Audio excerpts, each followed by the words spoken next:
Good morning बच्चों, कैसे हैं आप लोग। चलिए स्टार्ट करते हैं हाइब्रिडाइजेशन, जिसका पार्ट 1 आज हम कवर करेंगे। हाइब्रिडाइजेशन एक थ्योरेटिकल कंसेप्ट है। किस लिए लाया गया? ये जो मॉलिक्यूल का फॉर्मेशन है और उसकी ज्योमेट्री को डिटरमिन करने के लिए हाइब्रिडाइजेशन कंसेप्ट को लाया गया। एक्चुअल में it is theoretical concept to explain the formation and geometry of molecules. अब बात उठती है,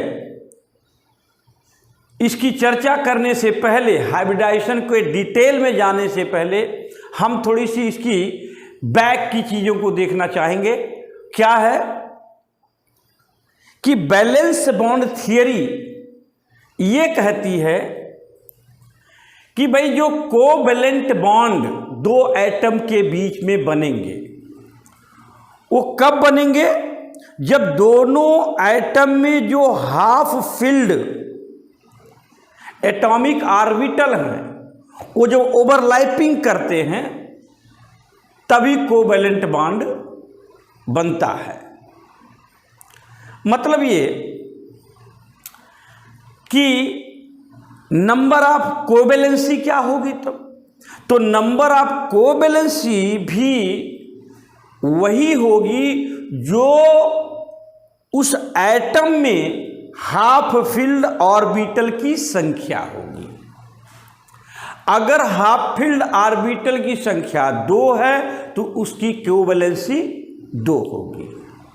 अगर हाफ फील्ड एटॉमिक ऑर्बिटल की संख्या 1 है तो उसकी कोवैलेंसी 1 होगी। ये कौन कहता है? ये कहती है balanced bond theory. So according to balanced bond theory, a covalent bond between two atoms formed when their half filled atomic orbitals overlap together। मतलब एक दूसरे से ओवरलैप करेंगे उनके एटॉमिक हाफ फील्ड ऑर्बिटल, तभी जाकर के कोवैलेंट बॉन्ड का निर्माण होता है या कोवैलेंट बॉन्ड फॉर्म्ड होता है। तो ऑर्गेनिक केमिस्ट्री में टोटल हमें कोवैलेंट बॉन्ड का ही सामना करना है, इसलिए कोवैलेंट बॉन्ड कैसे बनते हैं इसके विषय में हमको जानना जरूरी है। इसलिए हमने इसको बैलेंस बॉन्ड थियरी की बात पर चर्चा करी। तो अब बैलेंस बॉन्ड थियरी आपको बता दिया कि covalent bond is equal to overlapping of 2 half filled orbital. फिर एक बोलता है उसका नंबर ऑफ बैलेंसी, कोवैलेंसी क्या होगी? वो होगी number of half filled orbital present in valence shell. तो बैलेंस सेल में जितने भी हाफ फील्ड ऑर्बिटल होंगे उसी के बराबर उस एटम की क्या होगी? कोवैलेंसी होगी। लेकिन ये जब चीज़ें आई बैलेंस बॉन्ड थियरी की, जो कंसेप्ट ये आया कि भाई जो हाफ फील्ड ऑर्बिटल है बैलेंस सेल में, वो जब ओवरलैप करते हैं तो कोवैलेंट बॉन्ड बनते हैं, और जितना हाफ फील्ड ऑर्बिटल होंगे उसी के बराबर उस एटम की क्या होगी? कोवैलेंसी होगी। तो जरा देखें, नज़र डालें इधर बेरिलियम पर, बोरान पर और कार्बन पर। कुछ एटम ऐसे हैं जो वास्तविकता से परे हैं। मतलब अगर इस कंसेप्ट को माना जाए, किसके? बैलेंस बॉन्ड थियरी के कंसेप्ट के अकॉर्डिंग चला जाए, तो बेरिलियम में 4 इलेक्ट्रॉन होते हैं क्योंकि एटॉमिक नंबर उसका 4 है। अगर उसका इलेक्ट्रॉनिक कॉन्फ़िगरेशन देखा जाए तो 1s2, 2s2 और 2p के किसी भी ऑर्बिटल में कोई इलेक्ट्रॉन नहीं है। मीन्स कि in the case of beryllium there is not a single half filled orbital present in valence shell. तो फिर क्या ये कहा जा कि बेरिलियम की कोई कोवैलेंसी नहीं होती है? होती है। आगे कैसे होगी ये अभी चर्चा किया जाएगा। बोरान की बात पे आ जाइए। बोरान में भाई एटॉमिक नंबर 5 है।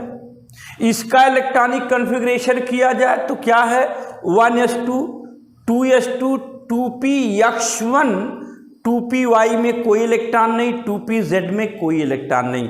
मीन्स अगर बोरान की बात करूं तो यहां पर केवल एक ही हाफ फील्ड ऑर्बिटल है जो कि 2px है। तो क्या इसकी कोवैलेंसी बोरान की केवल एक होगी?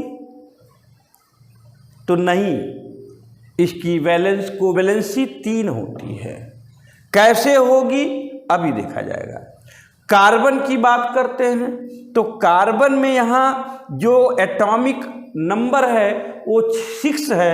अगर उसका इलेक्ट्रॉनिक कॉन्फ़िगरेशन देखा जाए तो 1s2 2s2 2px1 2py1। तो यहाँ अगर नज़र डालें आप तो आप ये देखते हैं कि कार्बन के केस में केवल और केवल 2 ही हाफ फील्ड ऑर्बिटल उसके बैलेंस सेल में हैं। तो क्या कार्बन की कोवैलेंसी केवल 2 होगी अगर इसके नियम को माना जाए? लेकिन जैसा कि हम आप सभी जानते हैं कि कार्बन की कोवैलेंसी 4 होती है।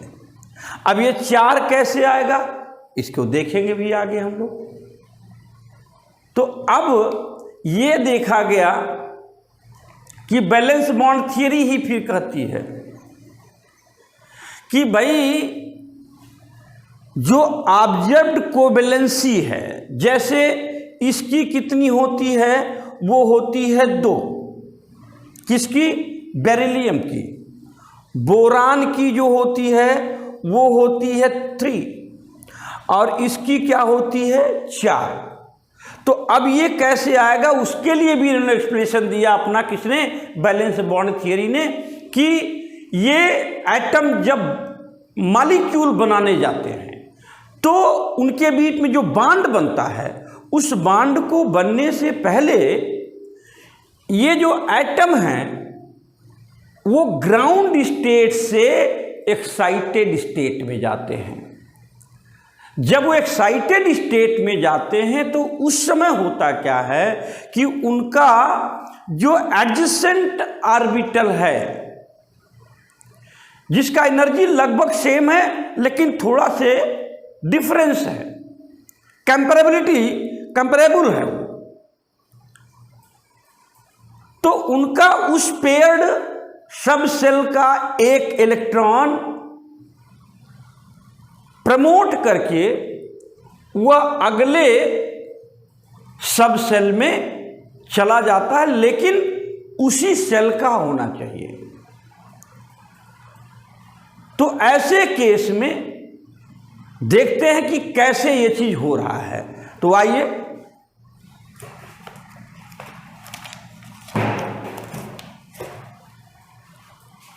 Sorry to disturb.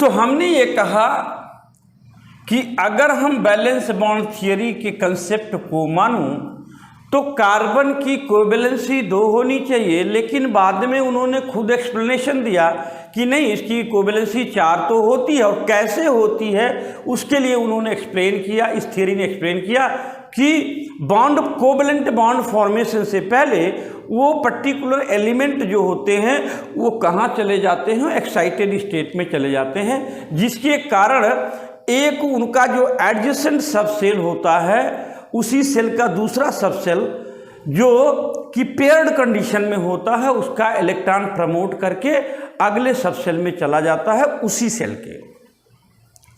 तो देखिए कैसे बनता है। अब अपने पास में क्या है, बेरिलियम की बात करते हैं। बेरिलियम में Z इज इक्वल टू 4 होता है और इसकी ग्राउंड स्टेट का अगर हम इलेक्ट्रॉनिक कॉन्फ़िगरेशन लिखूं तो फिर क्या होगा, वो होगा 1s2 2s2 2px 2py और 2pz। देखिए यहाँ ग्राउंड स्टेट में p वाले सब सेल में कोई भी इलेक्ट्रॉन नहीं है, जो ऑर्बिटल के रूप में px py pz, p सब सेल में 3 ऑर्बिटल होते हैं, जैसा कि आप सभी लोग जानते हैं, मैं ये आशा करता हूँ। तो अब क्या होगा, ये जैसे ही एक्साइटेड स्टेट में जाएगा, किस स्टेट में, एक्साइटेड स्टेट में जैसे ही जाता है तो यहाँ पर ये है 1s2 2s1। अब इसका एक इलेक्ट्रॉन तुरंत प्रमोट करके कहाँ चला जाएगा, अपने नियरेस्ट जो दूसरा वाला सबसेल है उसी सेल का, उसमें जंप कर जाता है। तो देखिए ये अपने पास 2px1 हो गया और 2py में कोई इलेक्ट्रॉन नहीं, 2pz में भी कोई इलेक्ट्रॉन नहीं। अब आप यहाँ देख सकते हैं कि इसकी जो वैलेंसी है, कोवैलेंसी बेरिलियम की, वो कितनी हो गई, 2 हो गई। अभी तक कोई भी इसकी वैलेंसी नहीं थी, अभी तक इसकी कोई भी वैलेंसी नहीं थी। ग्राउंड स्टेट को देखा जाए तो यहाँ पर कोवैलेंसी 0 है और यहाँ अगर एक्साइटेड स्टेट में देखा जाए तो यहाँ पर कोवैलेंसी कितनी हो जा रही है। अब आप यहाँ डाल सकते हैं कि कोवैलेंसी ग्राउंड स्टेट में क्या है, 0 दिख रही है, लेकिन एक्साइटेड स्टेट में जैसे ही आ जाता है तो इसकी कोवैलेंसी 2 हो जाती है। अब ये इसके अनपेयर्ड इलेक्ट्रॉन 2 अनपेयर्ड अन्य एटम से कंबाइन करके कोवैलेंट बॉन्ड बना सकते हैं। तो चलिए उसके बाद हम दूसरे बोरान की बात करते हैं। बोरान का जो एटॉमिक नंबर होता है वो 5 होता है और इसका ग्राउंड स्टेट की बात करूं तो इसका ग्राउंड स्टेट इसमें क्या है, ग्राउंड स्टेट का इलेक्ट्रॉनिक कॉन्फ़िगरेशन की बात की जाए तो क्या होगा, 1s2 2s2 2px1 2py कोई इलेक्ट्रॉन नहीं, 2pz में कोई इलेक्ट्रॉन नहीं। अगर इस तरह से यहाँ ग्राउंड स्टेट में इसकी कोवैलेंसी देखी जाए तो ये 1 है, ठीक है, जो कि होती नहीं है। अगर इस ग्राउंड स्टेट के अकॉर्डिंग माना जाए, को फॉलो किया जाए और बैलेंस बॉन्ड थियरी का जो पहला कंसेप्ट है कि जो कोवैलेंसी होती है, जो नंबर ऑफ अनपेयर्ड इलेक्ट्रॉन है जो, तो उसी के बराबर होती है। यहाँ नंबर ऑफ अनपेयर्ड इलेक्ट्रॉन है या हाफ फील्ड इलेक्ट्रॉन जो हैं वो कितने हैं, 1 हैं, इसलिए यहाँ पर कोवैलेंसी 1 मानी जानी चाहिए। लेकिन फिर उन्होंने बाद में इसमें और अपना कंसेप्ट दिया, कहा कि नहीं, जो ऑब्जर्व्ड वैल्यू आ रही है वो कुछ और कारण से है। वो क्या है, एक्साइटेड स्टेट में जैसे ही ये जाएगा तो उन्होंने कहा है इस थियरी ने कि इस थियरी के अकॉर्डिंग 1s2 2s2, अब यहीं पर रुकना है। ये जो 2s2, जब ये क्या है, ये एक सेल के ही हैं, ये सेल नंबर इसका 2 है, जिसमें s और p सब सेल हैं और s सेल में केवल एक ऑर्बिटल होता है जो यहाँ दिख रहा है। तो यहाँ से एक इलेक्ट्रॉन निकलेगा और वह चला जाएगा कौन से, p सब सेल के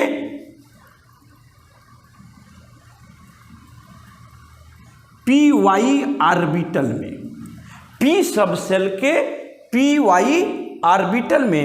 अब इसके अकॉर्डिंग अगर देखा जाए तो यहाँ कोवैलेंसी इसकी एक्साइटेड स्टेट में क्या हो जाएगी, 3 हो जाएगी। इसी तरह से अगर हम I think it will not be visible below this, so I would like to erase it. हाँ, इसको नोट कर लीजिए आप लोग, फिर मैं इरेज कर देता हूं. चलिए, तो अब इसको इरेज करते हैं.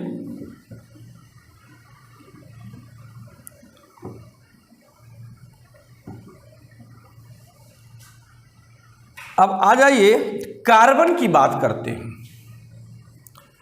कार्बन में Z इज इक्वल टू 6 होता है और ground state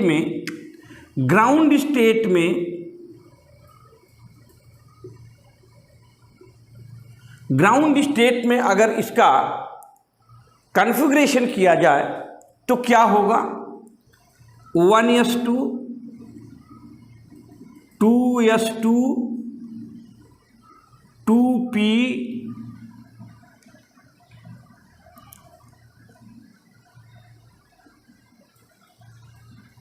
x1 2p y1 और 2p z खाली है. तो अब आ गया ये एक्साइटेड. अगर यहाँ पर इस रिस्पेक्ट में, ग्राउंड स्टेट के रिस्पेक्ट में अगर बात करूँ तो कार्बन की कोवैलेंसी कितनी होनी चाहिए? 2 होनी चाहिए. लेकिन ऐसा होता नहीं है. तो उसके लिए फिर क्या है, ये कोवैलेंट बॉन्ड बनाने से पहले ये चला जाएगा एक्साइटेड स्टेट में according to valence bond theory. Excited state. अब एक्साइटेड स्टेट में क्या होगा कि बच्चा ये 1s2 है, ये पड़ा रहेगा क्योंकि ये दूसरे सेल, पहले सेल का, पेनल्टीमेट सेल का है ये. अब यहाँ की बात, बैलेंस सेल की बात कर रहे हैं हम लोग, तो 2s. अब यहाँ से क्या होगा, एक इलेक्ट्रॉन उठेगा और चला जाएगा कहाँ पर? 2pz में. तो यहाँ 2s1 2px1 में पहले से है, 2py1 y में भी एक पहले से है, और 2pz में एक इलेक्ट्रॉन प्रमोट करके आ गया. तो यहाँ हमने नहीं बनाया था 2pz क्योंकि ज़रूरत नहीं थी. 2p यहीं तक आता है, इसलिए हमने 2pz नहीं बनाया था.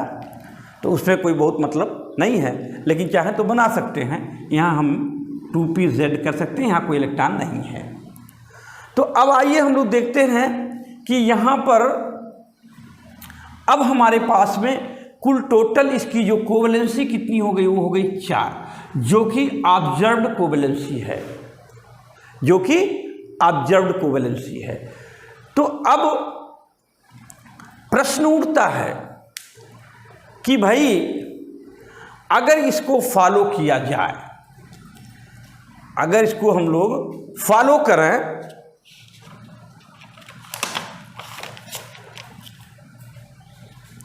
इसको हम लोग फॉलो करें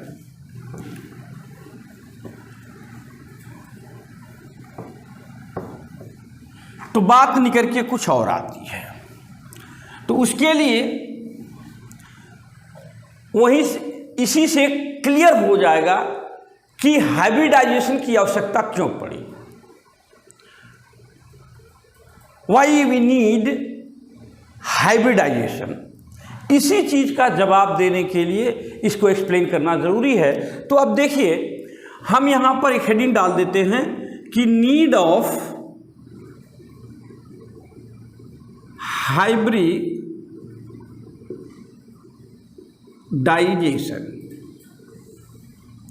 नीड ऑफ हाइब्रिडाइजेशन. अगर उसको फॉलो कर लूँ, क्या कि बैलेंस बॉन्ड थियरी को, कि कोवैलेंट बॉन्ड बनाने से पहले एलिमेंट कहाँ जाते हैं? वो एक्साइटेड स्टेट में जाते हैं. और जैसे ही वो एक्साइटेड स्टेट में जाएंगे तो जो बैलेंस सेल है उसका जो सब सेल है, अगर उसमें जिस सब सेल में पेयर्ड इलेक्ट्रॉन्स हैं, वो तुरंत प्रमोट होके कहाँ चले जाएंगे? जो सब सेल वैकेंट है उसके ऑर्बिटल में चले जाते हैं. उसके अकॉर्डिंग कार्बन की जो वैलेंसी हो जा रही है, कोवैलेंसी, वो 4 हो जा रही है.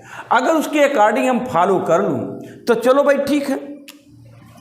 अगर अपने पास में यहाँ पर ये कार्बन की मान लूँ यहाँ पर हो गई 1 और इसके पास p ऑर्बिटल की बात मान लूँ 3 है इनके पास, तो एक इसमें है, एक इसमें है, एक इसमें है। इसके अनुसार अगर ये एज इट इज़ है तो ये क्या है 2s है, ऊपर लिखते हैं 2s है, ये 2s का ऑर्बिटल है और ये 2p के हैं। अब 2p में px है, py है, pz है। यदि इसी तरह आकर के हाइड्रोजन इसमें इनके साथ अगर हाइड्रोजन यहाँ आके ओवरलैपिंग करता है, क्या करेगा, ये ओवरलैपिंग करता है अगर मान लीजिए, तो ओवरलैपिंग करेगा, अगर ये ओवरलैपिंग कर लिया मान लीजिए,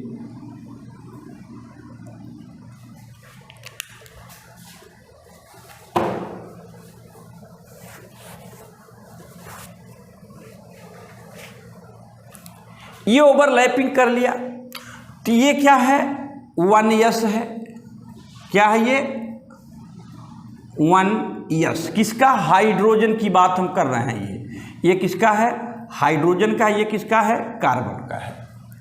और यहां पर इसी तरह से कर दिया जाए,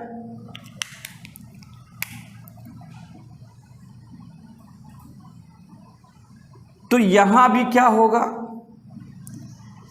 ये आपका 1s ही होगा, किसका है, हाइड्रोजन का। इसी तरह यहाँ भी अगर हो जाए, क्योंकि इसके साथ भी ओवरलैपिंग करेगा, यहाँ भी अगर ये हो जाए, ये भी 1s है। अब यहाँ जरा देखा जाए, ये अगर ओवरलैपिंग हो रही है, ये अगर ओवरलैपिंग हो रही है, तो ओवरलैपिंग के बाद हमने क्या देखा कि यहाँ जो बॉन्ड बन रहा है वो S के बीच में बन रहा है। यहाँ जो तीनों ये बॉन्ड बन रहे हैं रिमेनिंग, वो बन रहे हैं sp के बीच में। मतलब हाइड्रोजन का s ऑर्बिटल है और कार्बन का p ऑर्बिटल है। तो ऐसे केस में जो बॉन्ड होगा कोवैलेंट हर रिस्पेक्ट में, चाहे उसका बॉन्ड लेंथ की बात करें, चाहे बॉन्ड एंगल की बात करें, चाहे बॉन्ड स्ट्रेंथ की बात करें, तो वो क्या करेगा, सब डिफर करेगा। एस का कुछ और होगा, एसपी का कुछ और होगा। जबकि ऐसा होता नहीं है। जो ऑब्जर्वेशन किया गया है, ये देखा गया कि जो CH बॉन्ड है, जो CH4 में अगर हम बात कर लूँ CH4 की, जैसा कि अभी मैंने एग्जाम्पल में दिखाया भी, CH4 की बात कर लूँ, CH4 में जो CH बॉन्ड होंगे, ये CH बॉन्ड जितने भी हैं वे सभी के सभी जो हैं एक निश्चित लेंथ के होंगे।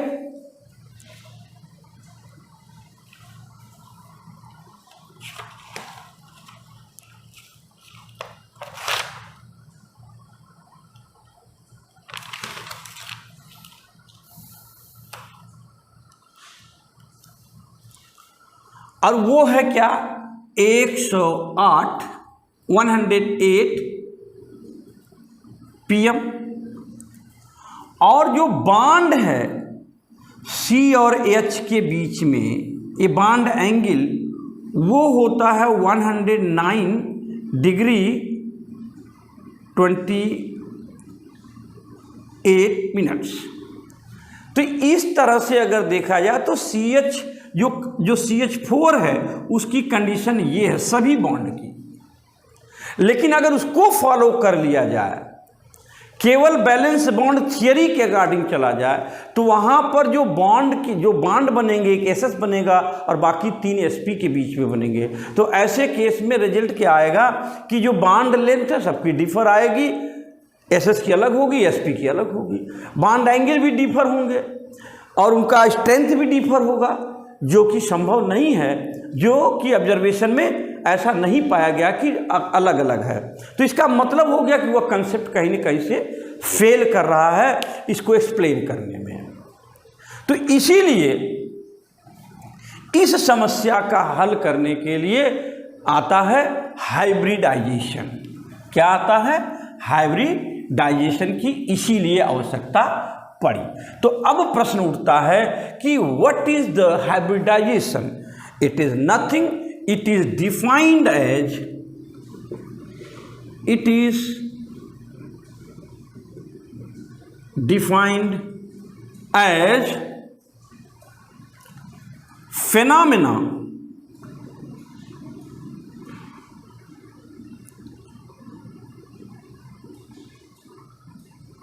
phenomenon of intermixing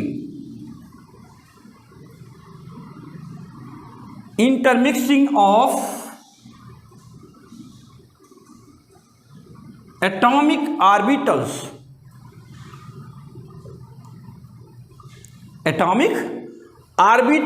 of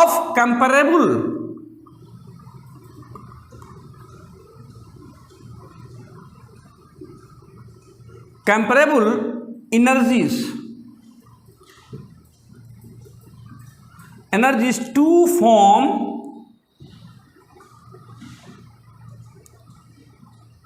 a set of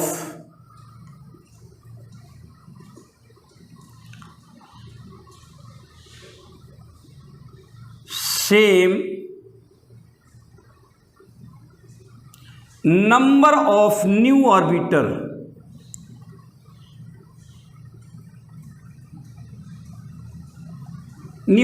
orbitals of equal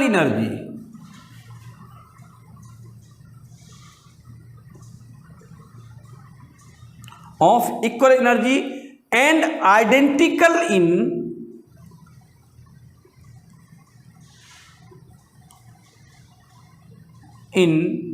all respect। इसका क्या मतलब है कि it is defined as phenomena of intermixing of atomic orbital. मतलब ये कि उनकी इंटरमिक्सिंग दिखा रहा है। जैसे कि एक्साइटेड स्टेट में जैसे ही ये आते हैं तो जो सबसे एक ही सेल की दूसरी सब सेल जिसमें फुलफिल इलेक्ट्रॉन है या पेयर्ड इलेक्ट्रॉन है, वो क्या करेगा, वो एक्साइटेड स्टेट में प्रमोट करके वो जिसमें वैकेंट सब ऑर्बिटल है, सब सेल का ऑर्बिटल है, उसमें चला जाता है। लेकिन एनर्जी लेवल चारों का, जैसे कार्बन के केस में अभी देखा CH4 के केस में, तो कार्बन के केस में चारों का एनर्जी लेवल डिफर हो जाएगा, थोड़ा बहुत डिफरेंस होगा। और यहां पर क्या करना, चारों को एक बराबर करना है, चारों को आइडेंटिकल करना है। इसके लिए वो कह रहा है कि कंपैरेबल एनर्जी, जिसके एनर्जी में थोड़ा बहुत डिफरेंस हो, बिल्कुल इक्वल ना हो और बहुत ज़्यादा अंतर भी ना हो, तो comparable energy to form a set of same number of new orbital. मतलब कि जितने हाफ फील्ड या यूं कहें अनपेयर्ड ऑर्बिटल इंटरमिक्स करेंगे, उतने ही इक्वल एनर्जी वाले नए ऑर्बिटल बनेंगे, उतने ही इक्वल एनर्जी वाले नए ऑर्बिटल बनेंगे, जो हर रिस्पेक्ट में एक दूसरे के क्या होंगे, बिल्कुल आइडेंटिकल होंगे। Thank you. पार्ट 1 कंप्लीट हुआ और पार्ट 2 के लिए अगले वीडियो का इंतजार करिए। तब तक के लिए मेरे इस वीडियो को कोशिश करिए, सब्सक्राइब करिए, लाइक करिए, कमेंट करिए। Thank you.